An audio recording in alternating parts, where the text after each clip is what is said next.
Hi everybody, I'm Lindsay from Van Al Beauty Co. I am the instructor for the wax program here, and I'm going to give you my best tips and tricks in the waxing industry.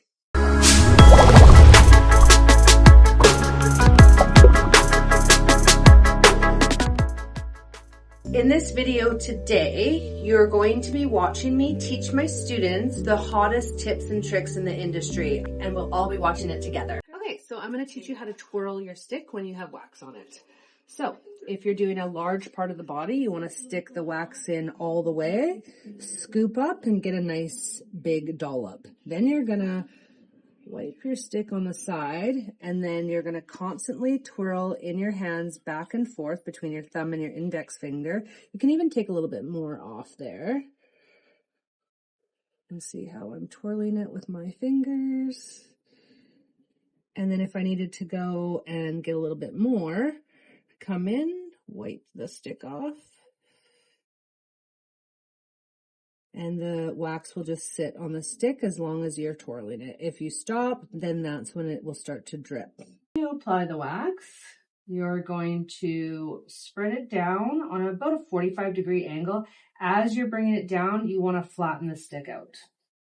And you can take the tip of your stick and thin out those little edges there. One of the most asked questions I get is why use baby powder before waxing or why use oil? There's two different options you can use, and what it's doing is putting barrier between the wax and the skin so it makes it less uncomfortable for the client. Powder is good in areas, intimate areas like underarm and bikini, for the fact that we can get clammy or sweaty and sometimes nervous if you're getting a hair removal procedure.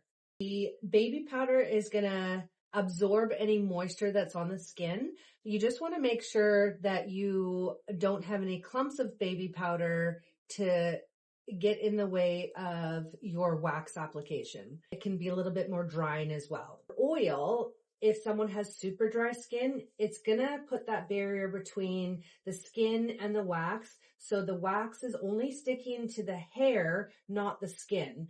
When you wax, you get a little bit of exfoliation as well. So if you have super dry skin, you're not using oil, it's going to lift up that skin that much more. So potentially could bruise the skin or lift any of the skin.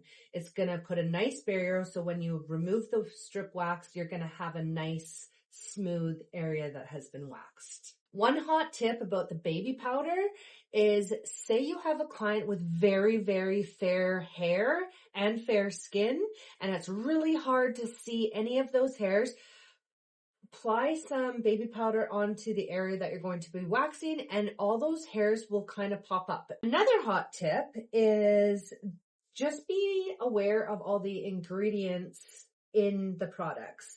So you've asked your clients if they have any allergies or sensitivities, and they've filled out their consent form. Say if they are allergic to an almonds or peanuts, just make sure, because companies nowadays are adding so much to their products for the integrity of the skin to keep it soft and supple.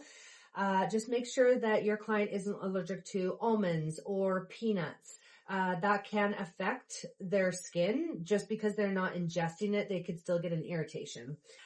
Thanks everybody for watching today. I hope you enjoyed our hottest tips and tricks in the industry. Don't forget to like, comment, and subscribe down below. Looking forward to seeing you guys next time. Take care.